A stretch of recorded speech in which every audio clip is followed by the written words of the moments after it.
Beginning Chapter 1, Part 1. Chapter 1, Bad Bitch Walk Part 1, The Strut. The mall door swooshed open and the heat outside melted into cool fake air that smelled like buttery pretzels and old perfume. My heels hit the floor, click, clack, click, like I owned the whole damn place. Jessica was right beside me, popping her gum loud enough to make heads turn too. She laughed, high-pitched and shameless, pulling down her mini dress just enough to cover that tattoo on her thigh that said, "Blessed." Yeah, right. You see them looking, girl? Jess leaned in, grinning wide, her gold tooth glinting under the mall lights. I saw them. I always saw them. Men with their necks damn near snapping, staring like they was hungry. Eyes stuck on my chest, spilling out this white crop top, my jeans hugging every curve God gave me. I walked like I didn't see him, but trust, I saw everything. "Lexus, you stay killing these fools," Jess cackled. I smirked, shifting my hips a little more as we walked past the food court. Some old dude nearly dropped his slice of pizza watching me. "Let 'em look," I said, my voice all syrupy sweet but sharp underneath. That's all they can do. Truth was, it felt good. All that attention, all that power, like I could pull any man in this bitch by just licking my lips. But deep down, yeah, it was just noise. Same shit, different day. Jessica looped her arm through mine. "Girl, we need to hit Fashion Town. I need a new fit for tonight." I rolled my eyes but smiled anyway.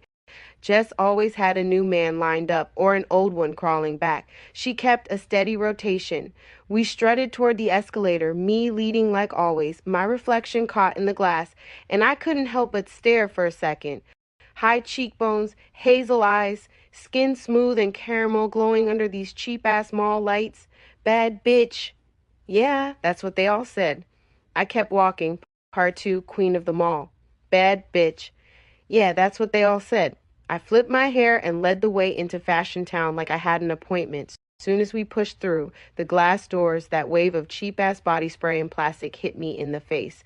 Jess loved this spot. She said the clothes here made her feel expensive. I said they made her look like she got dressed in a liquor store parking lot. But here we were, again. "Ooh, bitch, look at this," Jessica squealed, grabbing some neon green dress that looked like it'd melt if it got too close to a flat iron. She pressed it against her body, posing in front of the mirror. Her ass damn near spilled out the back, and she didn't care one bit. Her laugh bounced off the walls. I grabbed a red tube top off the rack, holding it up just to keep my hands busy. "You really gonna wear that, Jess?" Jessica winked. "If he's lucky, I won't be wearing nothing at all by midnight." We both burst out laughing, loud enough for some stuck-up-looking girl by the leggings to shoot us a dirty glare. I caught her eyes in the mirror and smirked. "You see her?" I nodded toward Miss Judgy. "She mad 'cause her man looking at me right now."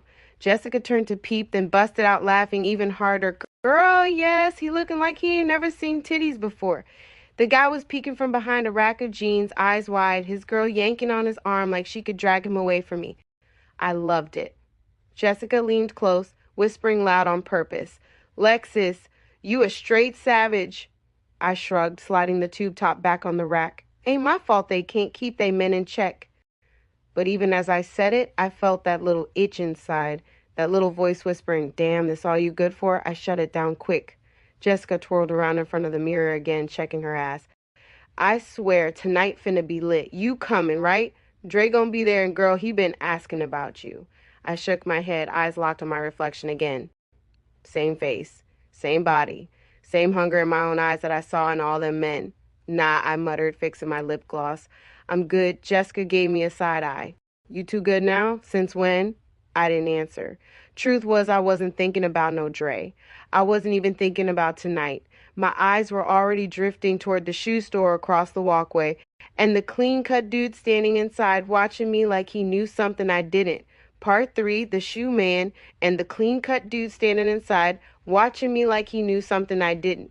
He wasn't like the others. He wasn't trying to hide it neither. Just stood there, leaning on the counter like he had all day to stare. No thirst in his eyes, just watching calm like I was something he'd already figured out. Jessica caught me staring.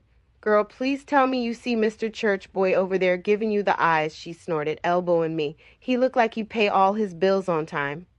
I let out a little laugh through my nose, but I didn't look away. He wasn't bad looking. Light skin, close-cut fade, clean-line beard, not too much, just neat. White polo tucked into some khakis like he worked in an office or something. Shoes clean. Watch on his wrist looked real. He wasn't fine, but he wasn't ugly either. Just clean. Unbothered. Jessica kept on, loud enough for him to maybe hear. Bet he got a white girl somewhere waiting on him. That made me grin wider. Bet he ain't never had no girl like me, I muttered, eyes still locked with his. Jessica laughed. You right about that? I could feel it, the pull between us, that little spark when somebody look at you too long like they know you. And baby, I wasn't about to let nobody stare at me without paying for it. I pulled my shoulders back, smoothed my hands down my hips, and started walking toward that shoe store like I had a purpose. Every step deliberate, hips swinging, heels clicking on the floor loud enough to turn more heads. Jessica stayed behind, grinning wide and fanning herself like she was watching a movie. I didn't break eye contact once. He stood there watching every step I took. I reached the entrance and paused just inside the doorway, letting my body lean into my hip, giving him the full view. Well, I said, my voice all sugar and smoke. You just gonna stare or you got something to say? Part 4, words from the clean cut. Well, I said, my voice all sugar and smoke. You just gonna stare or you got something to say? He didn't flinch. Didn't stutter or trip over his words like most dudes when I got close. He just smiled, slow and easy, like he'd been waiting on me to ask. I was just wondering, he said, his voice smooth, deep but soft-spoken, like he didn't need to be loud to get heard. How you walk in here looking like that, expecting me not to stare? I blinked, caught off guard for half a second. Okay. I tilted my head, lips curling. That right? You always got something slick to say to girls walking past? Nah. He shrugged, still leaning casual against the counter. Just the ones that stop traffic. That made me bite my lip, quick, before he could see, but I kept my face cool. I ain't got time for no sweet talk, I said, even though I wasn't walking away. He nodded like he believed me, but those eyes, they stayed steady on mine, no rush, no thirst. I don't do much talking anyway, he said. I let that sit between us for a second. The way he said it, calm, like he wasn't pressed either way, it did something funny to my chest. I glanced back to see Jessica watching from outside, grinning like she already knew where this was going. I turned back to him, leaning just a little closer, enough for him to catch a whiff of my perfume. So what's your name then, quiet man? Brian. He said it like it was a full sentence. Brian, I repeated, rolling it around my tongue like I was trying it on for size. Sound like somebody's tax preparer. That got the corner of his mouth to twitch up. And what should I call you? He asked, his voice still low, patient. I raised an eyebrow, smirking. Lexus, his smile widened just a little. Figures. I couldn't help but laugh. Just once, sharp and surprised. Figures? I echoed, folding my arms under my chest. Yeah, he nodded, looking like you belong to nobody but yourself. I stared at him for a second, not sure if that was a line or the truth. It felt like both. Part 2, Marcus home in her head, he'll get bored, I said, eyes half closed now. But even as I let that smoke settle in my chest, the lie sat bitter on my tongue. Brian wasn't the one blowing up my head. Not really. It was Marcus. Still locked up, still calling, still dragging me through his mess, even from behind that glass. Jessica was scrolling through her phone, half listening, while I flipped mine back over, opening the app to send him money again. $50 deposited to inmate 378,194th message. Stay up, baby. Miss you. I pressed send before I could think too hard. Jessica glanced over, side eye sharp. You back on that again? I sucked my teeth, setting the phone down harder than I meant to. Mind your business. She shook her head, laughing under her breath. Girl, you got a whole new dude blowing up your phone and you still out here playing prison wife? I didn't answer. I couldn't. Instead, I got up, stretched, and walked toward the little cracked mirror by her kitchen, staring at myself like maybe I'd find a different woman there. Same eyes. Same mouth. Same tired ass story. Jessica's voice came from behind me, soft for once. You know that boy would treat you right, I scoffed. He too nice. Jessica gave me a look, her tone dry as hell. Oh, my bad. You allergic to peace? I laughed, but it wasn't real. You wouldn't get it. Truth was, Brian made me nervous in a way Marcus never could. Marcus was simple, fast life, loud nights, quick highs, rough hands. I knew my place in that world. But Brian, he talked soft, made plans, asked questions I didn't want to answer. And yeah, maybe part of me wondered what it would feel like to be loved without a price tag. But every time that thought crept in, I could already hear Marcus on the phone whispering through that static line like a snake in my ear. Don't forget who had you first. Part 3, bruises ain't love, flashbacks and fears. Don't forget who had you first. The words stuck in my ear even after the line went dead. I knew the routine by now. Late night's phone sitting heavy in my lap, waiting for that call from the county line. Sure enough, it lit up just past midnight. Block number, always the same. I answered without thinking. You have a collect call from an inmate at... I pressed 1 before the recording finished. His voice came through, rough and low, all smoke and honey. Damn, girl, you sound tired. I sank back against the wall, knees pulled to my chest, eyes on the dark window. Long day, I muttered, my voice flat but soft. He laughed, short, sharp. You still put that money on my books? Yeah, I whispered, already knowing the answer. Good. I knew you would. His tone slid over me, slick and smug, like he could still see the look on my face from wherever he was. Marcus, what? His voice turned sharp quick, like a knife flicked open. You got something else to do? Some other nigga holding you down? My chest tightened. Before I could answer, the memory hit me hard like a punch to the gut. It was a night just like this one. Cold, quiet, too many shadows in the room. Marcus had come in hot, smelling like liquor and sweat, slamming the door behind him.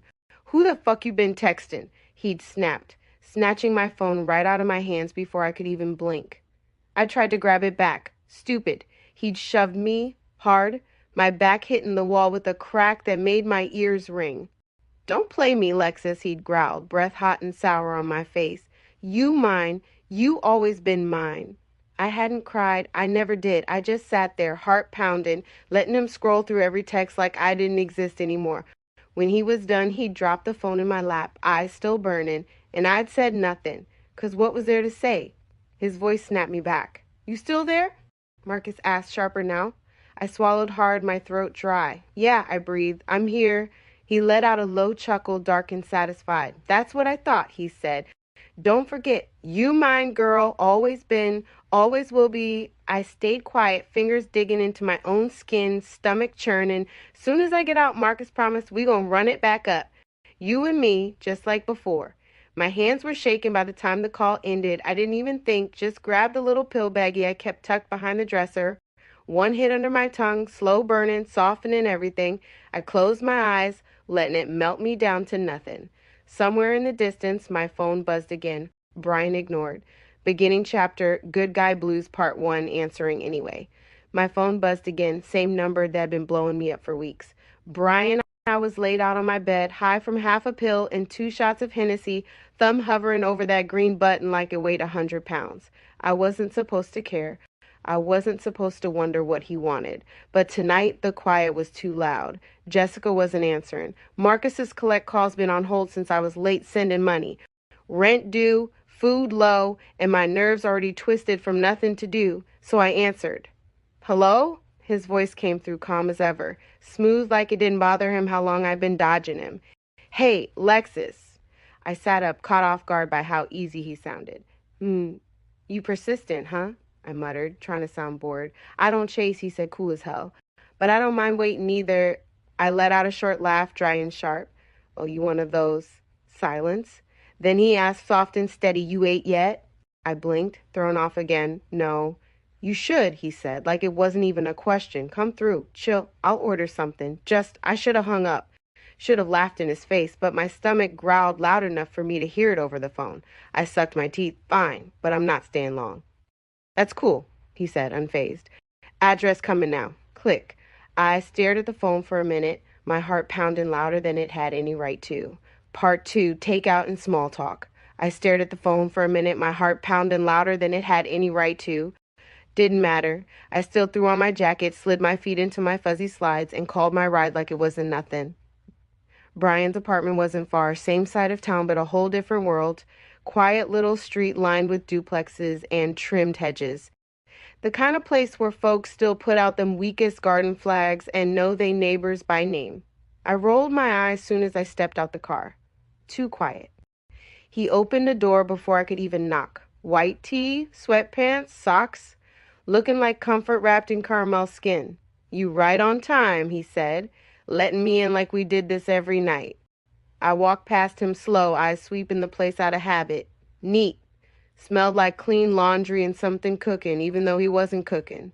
Small couch, little TV, no dust, fridge covered in grocery lists and receipts, no girl's clothes or lashes on the bathroom counter either. Huh. "Pizza or Chinese?" he asked, closing the door behind me. I arched a brow. "That's what you call dinner?" "It's what's hot right now," he said, smiling just a little.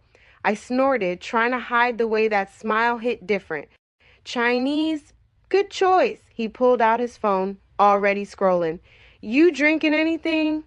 I crossed my arms, leaning back against the arm of the couch. "What you got?" "Water, sweet tea, apple juice."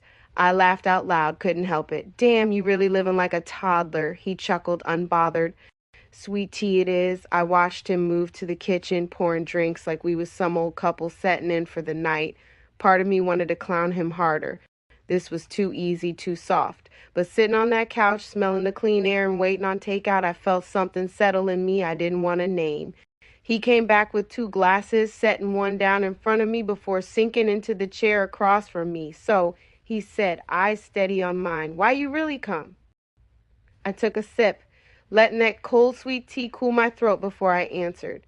"Food," I said, keeping my voice cool. He didn't flinch, just nodded slow, like he knew I was lying but didn't mind. The knock at the door broke the moment, sharp and sudden.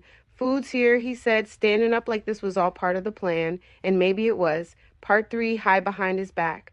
"Food's here," he said, standing up like this was all part of the plan. I watched him move, calm and easy, grabbing the bags and setting them on the kitchen counter. He didn't ask me to help, just unpacked everything slow, humming some old R&B song under his breath. I hated how peaceful it felt. We ate in front of the TV, quiet except for him asking me which sauce I wanted, passing me napkins like we was married or something.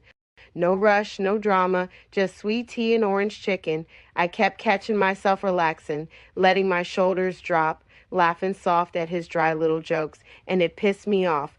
After we finished, he got up to toss the trash, leaving me on the couch with the empty cartons. I saw my chance. While he rinsed dishes back turned, I slipped down the hall to the bathroom, shut the door soft, and locked it. His bathroom was too clean. White towels, minty soap, not a damn thing out of place. I dug into my purse fast, heart already racing from how safe it was in here. The pill sat there calling me, just a little half, that's it. Just enough to take the edge off this fake-ass comfort. I popped a quick, dry swallow, staring at my reflection in his spotless mirror. My eyes looked tired, too soft. I hated it. "Get it together, girl," I muttered under my breath, watching my face go hard again, mask sliding back into place. By the time I walked out, I felt it start to hit. Slow warmth flooding my chest, making everything feel light, far away. Brian was back on the couch, scrolling through the TV. He looked up at me, eyes catching mine like he knew something was different. "You good?" he asked, soft but steady. I smiled, all sugar and smoke, dropping down next to him. "Never better." He didn't press it, just nodded, letting it go, and that scared me more than anything. Part 4, too tired to leave, he didn't press it, just nodded, letting it go, and that scared me more than anything. We sat there a while longer, the room soft and dim, TV humming some show neither of us cared about. I could feel the pill smoothing out all my edges, making the room glow around the corners. Brian sat close but not touching, his arms stretched across the back of the couch, fingers drumming lazy against the cushion. After a while he glanced over, voice low and easy. "You need me to call you a ride?" I knew I should have said yes, should have grabbed my bag and bounced before it got too late, too comfortable. But the words came out before I could stop them. "Nah, I'm too tired to move." He studied me for a second, like he could tell I wasn't just talking about being sleepy. Then he nodded, no hesitation. "You can crash here," he said, standing up smooth. Couch pulls out. "I'll grab you some blankets." I watched him move, calm as ever, no pressure in his voice, no hidden agenda. He wasn't trying to slide in beside me or sneak a hand under my shirt. That almost pissed me off more. He came back with a stack of soft blankets, tossed them onto the couch, and started pulling out the sleeper like he'd done it 100 times before. "You good?" he asked again, eyes steady but soft. I nodded, already sinking deeper into the cushions, letting the pill and the quiet swallow me whole. Yeah, I mumbled. I'm good.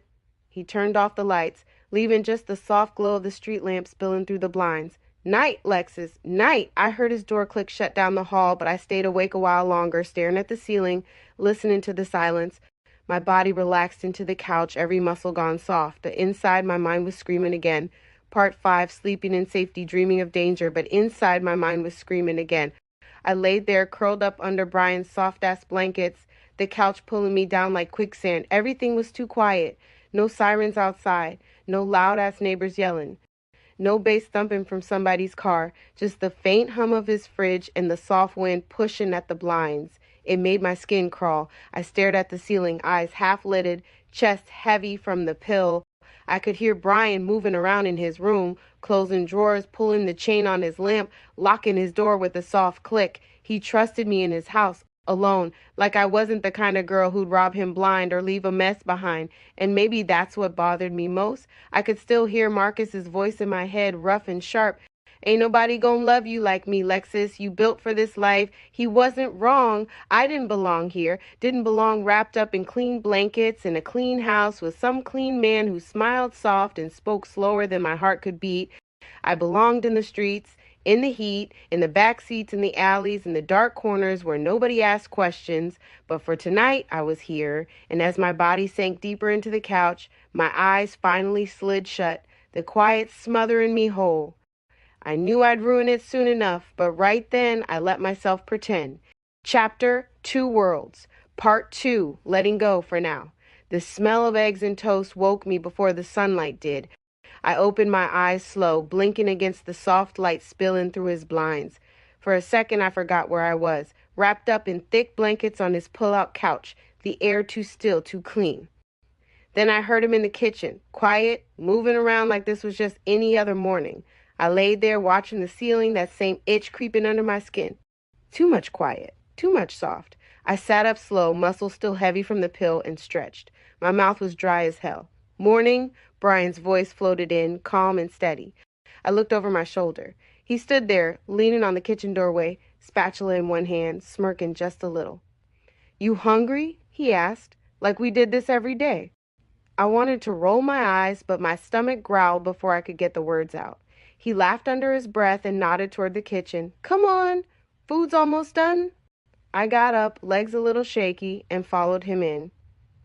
The kitchen was warm, smelling like butter and cinnamon, a whole different world from the nights I spent with Marcus. No ashtrays, no empty bottles, no gun laying on the table.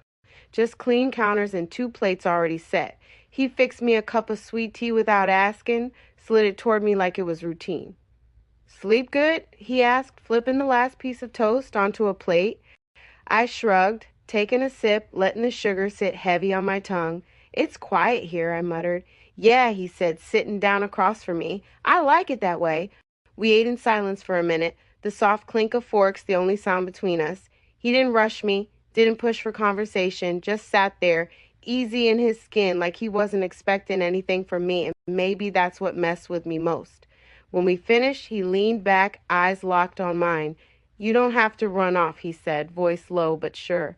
I felt my heart twitch in my chest, sharp and fast. Who said I was running? I shot back, trying to keep my tone light. He smirked, standing up slow, that calm energy never breaking. Didn't say you were, he said, holding his hand out to me. But you look tired. I stared at his hand for a long second, every part of me screaming to pull away, to make a joke, to walk out and never look back. But my body moved on its own. I slipped my hand into his, warm, steady, no rush. He led me toward the bedroom, every step feeling heavier than the last. Inside, the air was thick, quiet, too intimate. He didn't say nothing, just pulled back the sheets and watched me, waiting to see if I'd run. I didn't. I climbed into his bed, every nerve on fire, every instinct screaming that I was in too deep. But I laid back anyway. And when he leaned down to kiss me, soft, slow, patient, I let him. Just for now. Part 3, soft hands, dirty thoughts. And when he leaned down to kiss me, soft, slow, patient, I let him. Just for now. His lips were warm, steady, not rushing, not demanding, just pressing soft against mine like he had all the time in the world. I hated how good it felt. His hand slid along my sides, slow and easy, not grabby like I was used to, just taking his time like he was memorizing every curve. He kissed down my neck, his breath soft, his mouth leaving little wet spots as he moved lower. "You're so damn beautiful," he whispered, kissing the top of my chest, sliding my shirt up inch by inch. I almost laughed right then. Beautiful? That wasn't how it was supposed to sound. Where was the slut, the bitch, the nasty little girl Marcus would growl in my ear? Where was the slap across my ass, the chokehold, the spit in my mouth? But Brian just kept going, kissing every inch of my skin like it was something sacred. His hands weren't rough, they weren't greedy, they were worshiping me. He pulled my shirt over my head slow, his eyes soft but heavy, like he was drinking me in. "Damn," he breathed, his palms sliding over my breasts, thumbs brushing my nipples gentle, making me shiver. I hated how my body reacted, arching up toward him, heat spreading low and deep, but I couldn't stop the thoughts from creeping in. Marcus would have flipped me over by now. He'd have my face shoved in the pillow, ass up, thumb sliding, in places Brian wouldn't dare touch. He'd spit in my mouth, call me names, make me beg. And I hated myself for missing it. But Brian kept moving slow, kissing his way down my stomach, his breath warm and soft, making my skin prickle. He pulled my panties down, eyes locked on mine. No shame, no filth, just hunger, but it was soft. Too soft. When his mouth found me, I gasped, my hips jerking without thinking. His tongue moved slow, steady, taking his time like he was trying to learn me inside out. I moaned, my hands grabbing at the sheets, body betraying me, melting under his mouth. I wanted to fight it, wanted to pull his hair, make him rougher, dirtier, but all I could do was drown in it. His mouth, his hands, his slow, patient worship. When he slid up to kiss me again, his lips slick and warm, I didn't stop him. He pushed inside me slow, filling me inch by inch, his breath shuddering against my ear.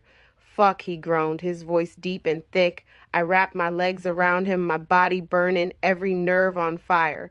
He moved slow, rolling his hips, hitting deep, taking his time like he was savoring every second. I clawed at his back, my body loving every inch, but my mind still fighting, still screaming for something else. Choke me, slap me, talk to me filthy, but all he gave me was soft words, soft hands, soft love. "Lexus," he whispered, kissing my cheek, my jaw, my lips between every thrust. "You feel so good." I hated how good it felt, hated how deep he was getting inside me, not just my body, but past every wall I had left. I came hard around him, my body shaking, my breath catching, tears stinging at the corners of my eyes. He held me close through it, still moving slow, still kissing me like I was his whole world. When he came, it wasn't loud or rough, it was quiet, intimate. His breath catching, his body trembling against mine. After, he stayed inside me, his hands stroking my hair, his voice low and soft in my ear. "You're safe here," he whispered. But I wasn't, not even close. Part 4, Buried Secrets. "You're safe here," he whispered. But I wasn't, not even close. Brian's breath was steady against my neck, his arms wrapped around me like I was something worth keeping. His fingers traced lazy circles along my hips, soft and slow, like he was still lost in that moment. I stared at the ceiling, wide awake, body still humming from the high, but my mind miles away. I felt everything and nothing at once. The sheets were too clean, the room too quiet, his skin too warm against mine. It made my chest ache, tight and sharp, like I couldn't breathe right. He kissed my shoulder again, whispering something I couldn't even hear, his voice too soft to break through the noise in my head. All I could think about was that missed period. Late, weeks late, I knew it before we even touched. I'd been knowing. And now, laying here in this bed, wrapped up in his arms like some good girl who belonged here, I felt the weight of it sit heavy in my gut. I didn't tell him. I wasn't gonna. What would I say? That I'd been ignoring it? That I was still popping pills and sending money to my locked up ex while this sweet, clean man cooked me breakfast and kissed my scars? Nah, I wasn't built for this world. I wasn't built for soft hands and clean love. I stayed quiet, letting him hold me, letting the secret fester in my chest. Because deep down, I already knew how this story would end. Chapter: Bad Habits, Baby Blues, Part 1. Fake Smiles and Full Plates. The The smell of syrup and butter hit me before I even opened my eyes. Brian was in the kitchen again, humming something soft, pans clinking like we was some little happy couple playing house. I stretched under his blankets, body still sore in the best way, but my chest felt tight, that heavy weight still sitting on me from the minute I woke up. I slid out of bed, pulling on one of his tees, and walked toward the kitchen, practicing that fake smile in my head before I turned the corner. He looked up as soon as he saw me, grinning like I was the best part of his damn day. "Morning, sleepyhead," he said, flipping pancakes onto a plate. "Hope you're hungry." I plastered the smile on my face, leaning against the doorway like I wasn't 2 steps from losing it inside. "Smells good," I said, keeping my voice light. He chuckled, sliding a plate toward me on the counter. "You better eat it before it gets cold," he said, kissing my forehead before sitting down across from me. I picked up my fork, staring at the fluffy stack of pancakes like they might bite me first. Brian dug in, talking about his plans for the day, something about work bills, maybe taking me out later, but I wasn't really listening. All I could hear was that voice in the back of my head. "You pregnant bitch." I forced a bite down, syrup sticking to the back of my throat, making me want to gag. "You good?" Brian asked, his eyes soft, brows lifted just enough to show he was watching me close. I nodded, pushing another bite around my plate. "Yeah, just tired," I lied, flashing another empty smile. He reached across the table, sliding his hand over mine, squeezing gentle. "We got time?" he said, his voice low and sweet like he thought that was enough to fix it all. I wanted to yank my hand back, scream at him, tell him I wasn't the girl he thought I was. But I didn't. I just squeezed back, letting him believe his little fairy tale. Because right now that was easier than the truth. Part 2, pills and phone calls. Because right now that was easier than the truth. Later that afternoon, Brian left to run errands, kissing me soft on the cheek like we was some steady thing. "Be back soon," he said, eyes lingering on me like he hated to leave. I waved him off, fake smiling through it. Soon as the door clicked shut, I locked it behind him and headed straight to my bag, fingers shaking like they already knew what was coming.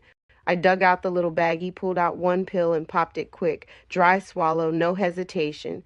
The relief hit fast, rolling through me in a slow, thick wave, taking the edge off everything. Finally, I could breathe. I sunk into the couch, legs stretched out, eyes half closed. That's when the phone rang. Block number. I didn't even hesitate. I picked it up, heart already pounding with that old familiar rush. "You have a collect call from an inmate at..." I pressed one. Marcus's voice slid through the line, rough and sticky sweet. "Damn, girl, you been dodging me." I let out a little breath, already feeling the tug in my chest. "I've been busy," I said, my voice low, already slipping back into that old rhythm. He hummed, like he didn't believe a word, but didn't care either. "You still got me, though, right?"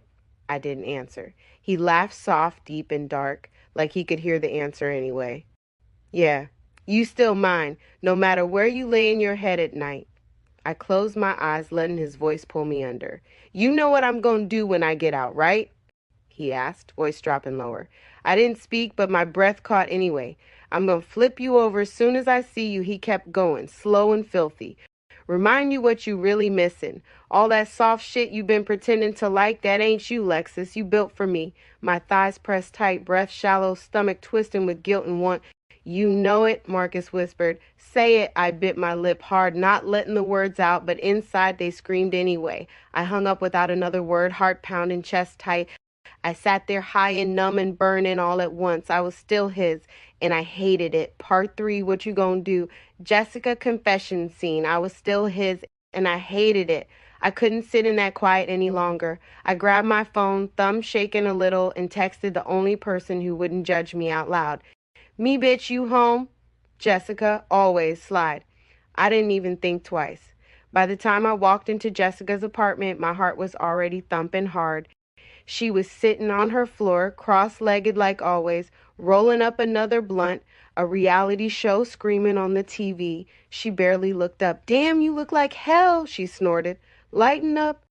"That square boy got you stressed already?" I sat down hard on the couch, my hands still shaking. "It ain't that," I muttered. She raised an eyebrow, taking a long pull. "Then what?" I swallowed, throat dry as hell, stomach churning. "I'm pregnant." Jessica froze, blunt halfway to her lips, her eyes wide. "Wait, what?" I couldn't even look at her. She sat up quick, her voice sharp now. Bitch, what you gonna do? That cracked something inside me. I laughed, sharp, ugly, almost like a sob. Shit, Jess. I don't even know. Jessica kept staring, waiting, but I couldn't stop the words from spilling now. I feel stuck, Jess, like no matter what I do, I'm fucked. She stayed quiet, let me go on. I love the way Marcus made me feel, I admitted, my voice shaking hard. It was fast, crazy. That thrill, it made me feel alive, like I was somebody. Jessica's face softened just a little. But Brian, but you feel it. I kept talking, my chest heaving now. He's safe, stable. He ain't got to say much. You know he'd take care of me. Of the baby. I let out a bitter breath, eyes stinging. And honestly, I said, my voice cold now, sharp with the truth. Part of me feels like if I just have this baby, I could always run back to Brian. He'll take me back. He'll always be there. Even if I fuck up, even if I leave. Jessica blinked, stunned, silent. I wiped my face, shaking my head at myself. Ain't that some cold shit? I muttered, already planning my escape before I even tell him. Jessica let out a breath, slow and deep. Damn, she whispered, looking at me like she didn't know who she was talking to. I laughed again, empty as hell. Yeah, I said. Damn. Part 4, clinic parking lot. Yeah, I said. Damn. That word sat heavy in my chest the whole damn night. By the next morning, I couldn't breathe under the weight of it no more. I found myself driving, half out of habit, half out of desperation, and before I even knew it, I was sitting in a little beat-up parking lot across from the clinic. The building was small, plain, no signs, no bright lights, just a glass door and a buzzer tucked between a nail shop and a check cashing place, real quiet. I killed the engine and just sat there staring at that door like it might open itself. My hands wouldn't stop shaking. Jessica's voice kept echoing in my head. What you gonna do? Hell if I knew. I stared down at my stomach, my palm resting soft over it, like maybe it answered for me. It didn't. All I could think about was the mess I'd made, the double life I'd been living. 1 minute laying up with Brian, letting him kiss me soft and talk about future plans. Next minute, letting Marcus's dirty-ass words melt me from a jail cell. How the fuck did I end up here? I closed my eyes, leaning my head back against the seat, trying to block it all out. I thought about what happened if I went inside, if I ended it. Would I feel better? Would I finally breathe again? Or would I still be the same girl I was when I walked in? My chest tightened, my throat burning. I wasn't ready. Not today. Chapter Showdown in Silk Sheets Part 1. Can't hide it no more. It wasn't just the missed periods anymore. It wasn't just the way my back ached or how I couldn't hold down food some mornings. It was my belly. Round now. Obvious. I couldn't suck it in. Couldn't hide it under baggy hoodies or big purses. It was there. And Brian saw it. He didn't say nothing at first. Just watched me move around the apartment, his eyes lingering a little longer every time I stood up or stretched. I caught him staring one morning, right after breakfast. I was leaning against the counter, hands on my hips, wearing one of his shirts that didn't quite cover my stomach anymore. His voice broke the quiet, soft but sure. So when were you gonna tell me? I froze, every muscle tight. I turned slow, heart pounding. Tell you what? He stood up from the table, walking toward me, his face calm, but his eyes locked on my belly like the words were already out of my mouth. Lexus, he said, his voice low but steady. That ain't something you can hide. I didn't speak, couldn't. He didn't wait for me to answer. Instead, he reached out, slow, gentle, and placed his hand right over the curve of my stomach, his palm warm and steady. His thumb brushed soft against my skin, and his face lit up, soft and full of something like wonder. You're really having my baby, he whispered, more to himself than me. The way he said it, like it was something beautiful, something good, like I was giving him a gift. I should have felt something. Joy, relief, fear. But all I felt was trapped. Part 2, old chains, new weight, but all I felt was trapped. Brian kept talking about the baby all day, making soft plans, smiling like we was starting some little fairy tale. I nodded, smiled when he looked at me, played along like I wasn't dying inside. Soon as he stepped out to grab groceries, I grabbed my phone, hands shaking before I even hit the button. Blocked number, right on time. I answered fast like my body moved without me. Marcus's voice slid through the line, thick and dark.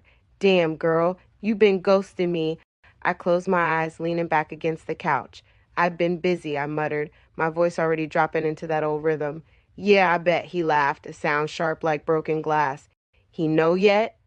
My breath caught. Know what? I played dumb, but it came out weak. Don't fucking lie to me, Marcus snapped, his voice cutting through the phone like a blade. You carrying mine or his? My stomach flipped. It's his, I said fast, the lie burning on my tongue. He laughed again, low, mean, like he wasn't buying it for a second. Don't matter, he said, his tone slick, smoothing back out. Soon as I get out, you coming back. You know it, baby or not. I stayed quiet, my throat tight. Start putting some more money on my books, he kept going, like it was already decided. I got plans, Lexus, and you part of 'em. I swallowed hard, heart pounding. Visit me, he added, voice dropping low and filthy. I want to see you. Want to remind you who you really belong to. His words made my skin crawl and heat up all at once. I hated that it still worked on me. Think about it, he said, right before the line went dead. I sat there, phone still pressed to my ear, breathing hard. He was right. I'd been thinking about it. Part 3, Jessica's last warning. I'd been thinking about it. That thought sat heavy on me for days. I didn't call Marcus back, but I didn't block the number either. Didn't tell Brian about the call. Didn't tell him about the visit Marcus was asking for. Instead, I hit up Jessica. I needed her to talk me down, or maybe talk me deeper. Jessica opened the door before I knocked, squinting like she already knew I was coming with bullshit. You look like hell, she said, stepping aside to let me in. I didn't sit down, couldn't. I stood by the door, arms crossed, heart racing. She lit her blunt, sitting cross-legged on a raggedy couch, staring at me through the smoke. What you do now? I didn't answer right away. I couldn't. Jessica leaned back, her eyes sharp. Don't tell me this about him again. I stayed quiet, my face tight. Jessica sucked her teeth hard, shaking her head. Lexus, girl, you pregnant, showing now, living in this man's house, eating his food, wearing his shirts. What the fuck you think you doing still answering Marcus's calls? Her words hit hard, sharp, and loud, bouncing off every wall in the room. I wanted to yell back, wanted to curse her out, but instead, it broke me. My voice cracked when it came out. I don't know who I am without it, without that fast life, I said, my chest heaving, eyes burning, without that chaos. Jessica's face shifted, something softer creeping in under all that tough. I kept going, my voice spilling out like it had a mind of its own. Brian's good to me, too good. He makes me feel safe, and it scares the fuck out of me. I don't know how to breathe in that kind of peace. Jessica stayed quiet, watching me unravel. I loved the way Marcus made me feel, I admitted, my voice low and sharp, like it was dirty to even say it. That thrill, that danger, it makes me feel alive. Like I matter. Tears stung hot in my eyes now, but I know Brian would give me everything I need, a house, a future, security. He'd never let me fall. Jessica's face looked pained, like she didn't want to hear it, but she didn't stop me. And part of me, I whispered, the truth hitting hard as it came out, part of me feels like if I just have this baby, I could always go back to Brian. He'll take me back. No matter how bad I fuck it up. Jessica's voice came out soft but sharp enough to cut. You playing with fire, Lex, she said, shaking her head slow. And this time, you gonna burn everybody. I wiped my face, heart pounding through the guilt. Maybe, I said, breathless, but I'm already in too deep. Part 4, silk sheets, hard truths, but I'm already in too deep. I left Jessica's place with her words still ringing in my head, but it didn't stop me from heading straight back to Brian's. By the time I got there, the sun was down, and his apartment glowed soft and warm, like it was waiting on me. He opened the door with that same easy smile, like he didn't know he was letting the devil walk in. There you are, he said, pulling me inside, kissing my cheek, his hand resting on the curve of my belly like it belonged there. I missed you, he whispered. I smiled, soft and sweet, like I wasn't about to shatter every piece of him. Dinner was already done. Soft music playing in the background, candles burning, the whole place smelling like garlic and something sweet. He pulled out my chair, serving me first, his hands gentle, eyes full of something I couldn't even name anymore. We ate in silence, but it wasn't awkward. He kept watching me like I was something precious, like I was the start of his whole world. I played the part, nodded at the right moments, laughed soft when he cracked his little jokes, rubbed my belly when he mentioned the baby's name ideas, names I wasn't even listening to. After dinner, he led me to the bedroom, his hands slow and steady, like we had all the time in the world. He pulled back the soft silk sheets, letting me slip in first, his touch careful, almost reverent. Then he climbed in beside me, sliding close, pulling me into him like I was home. His breath was warm on my neck, his hand resting gentle over my stomach, thumb rubbing lazy circles. "You don't gotta worry no more," he whispered, kissing the back of my shoulder. "I got you. Both of you." I closed my eyes, letting him hold me, letting that soft, clean world wrap around me like a noose. He meant every word, and it only made me hate myself more. Part 5, decision made. He meant every word, and it only made me hate myself more. Brian fell asleep quick, breath steady, arms still wrapped around me like I was something soft, something worth keeping. I laid there wide awake, staring at the ceiling, my heart beating too loud in my ears. His apartment was too quiet, too clean, too safe. I couldn't breathe in it. His body was warm against mine, his fingers still tangled with mine, even in sleep. I should have felt lucky. I should have felt safe. But all I felt was trapped. I kept hearing Marcus's voice in my head. Soon as I get out, we back on. I could see it so clear. Me packing a bag, leaving Brian in the dust, taking my baby with me. Brian would cry. He'd beg. He'd offer money, a house, a ring, whatever it took to make me stay, and maybe I'd leave the baby with him for a while. Let him play daddy while I ran the streets again. I knew it was cold. I knew it was cruel, but it felt right. Because I didn't belong here. I never did. And right there in those soft silk sheets, I made my decision.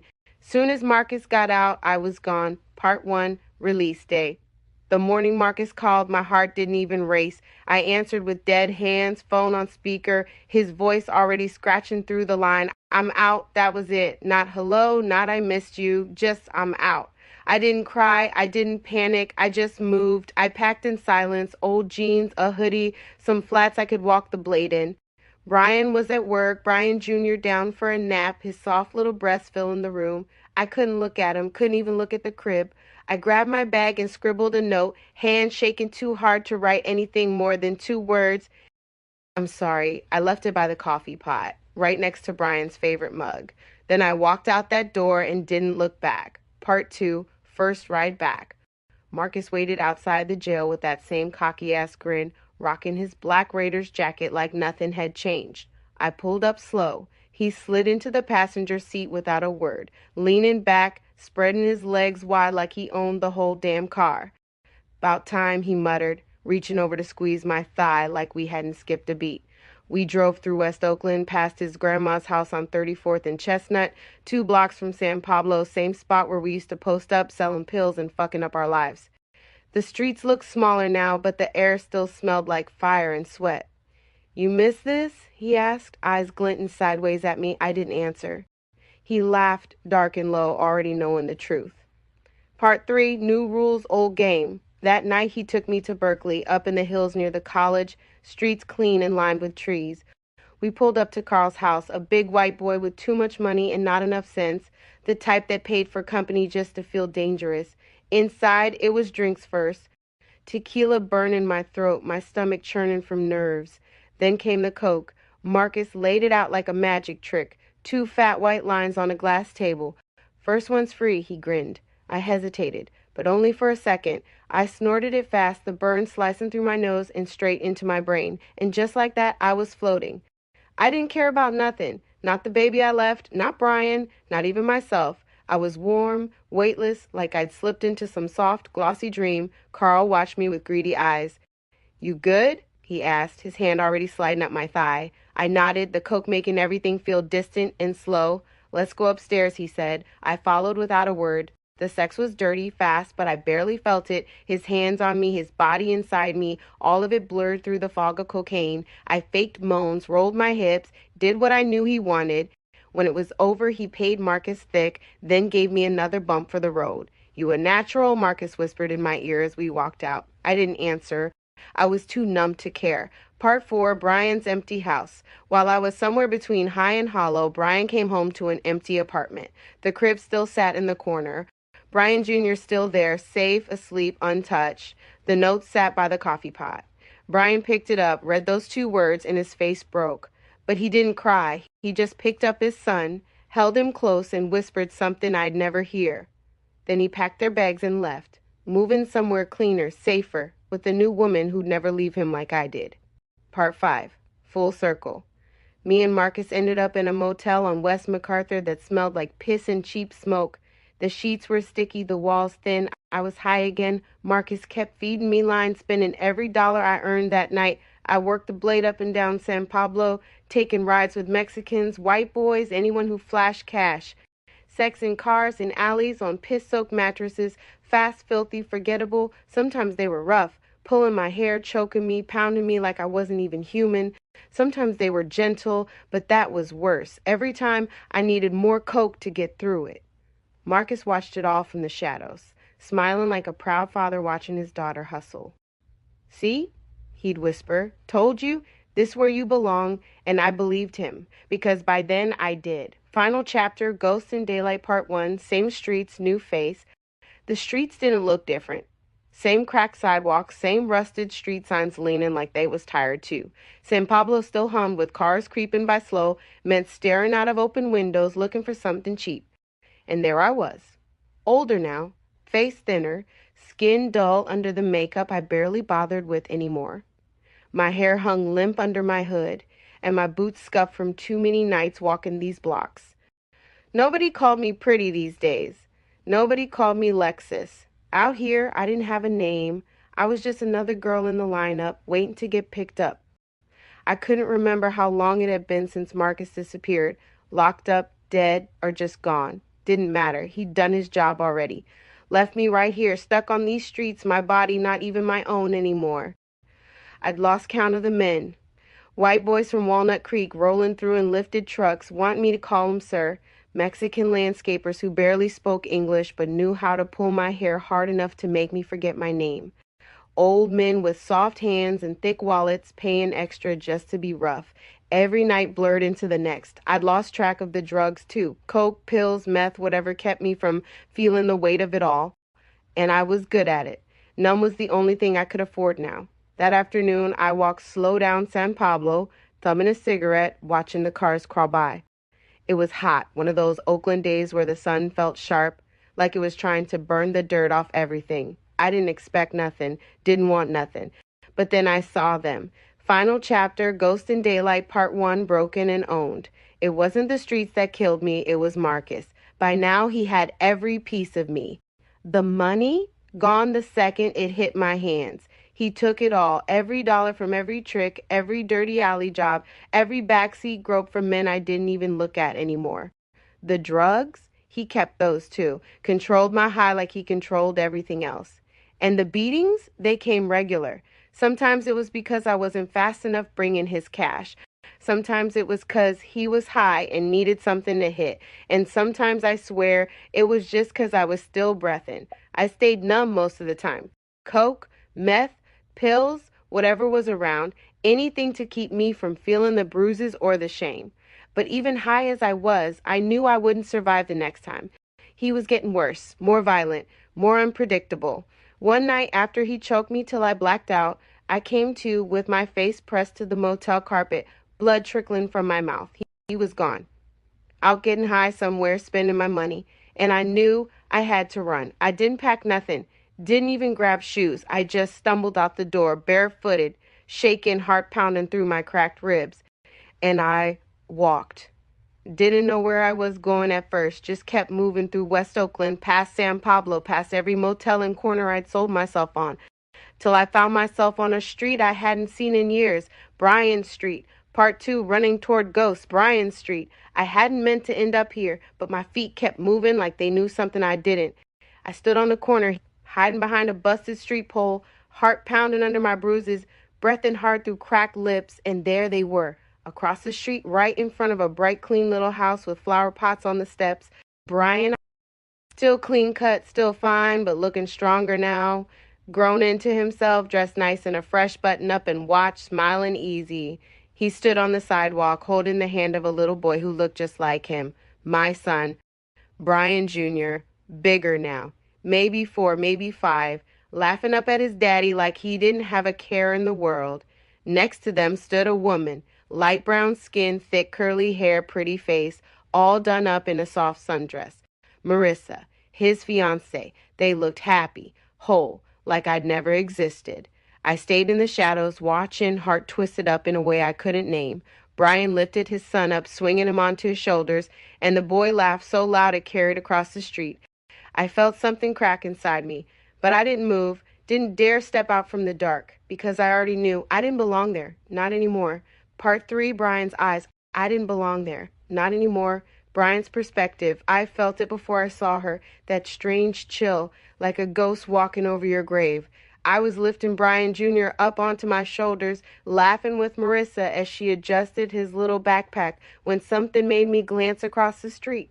And there she was, Lexus, or what was left of her. She looked like a shadow, thin, pale under all that cheap makeup, eyes dark and hollow, hair stringy under a hood. I almost didn't recognize her, but deep down I knew I'd always know. She stood half hidden by a street pole watching us, and for a second our eyes locked. My stomach twisted up sharp. I didn't know what to feel first. Anger? Hell yeah. For every night I spent raising our son alone while she was out there throwing herself away. Disgust? Of course. Looking at the way she moved, twitchy and worn down like a stray dog too far gone. But there was something else too, that old ache. That part of me that remembered the girl she used to be, the girl who made me laugh, made me chase her, made me want to save her. And yeah, it hurt. It hurt like hell.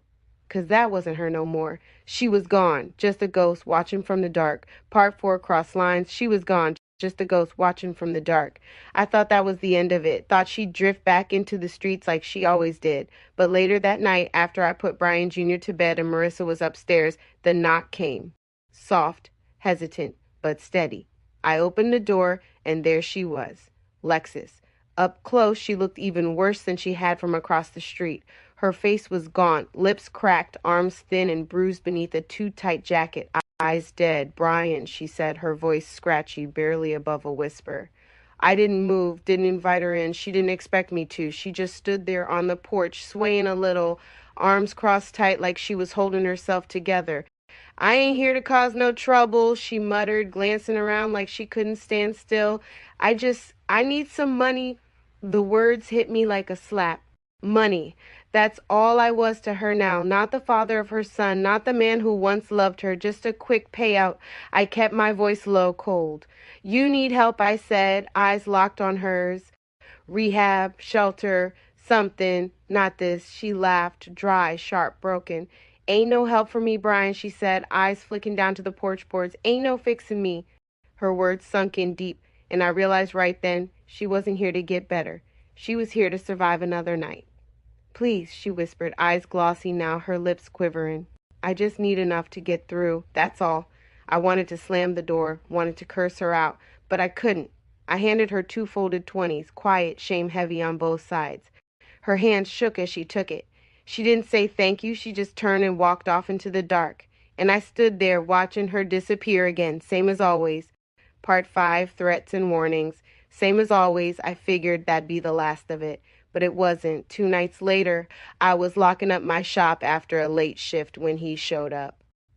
Marcus, still the same, mean-eyed, lean, with that twitchy edge from years of hard drugs.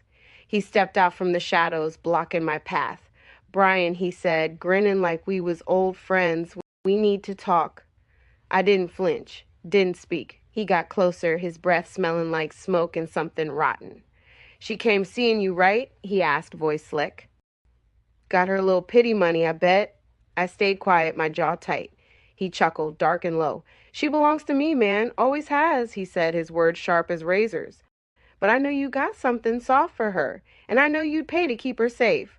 My stomach burned. He leaned in close, voice dropping to a threat. You give me what I ask, or next time she come back, she ain't coming back in one piece.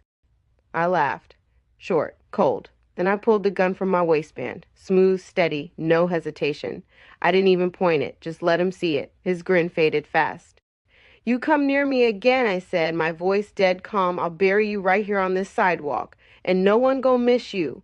He backed up slow, hands raised like he was joking.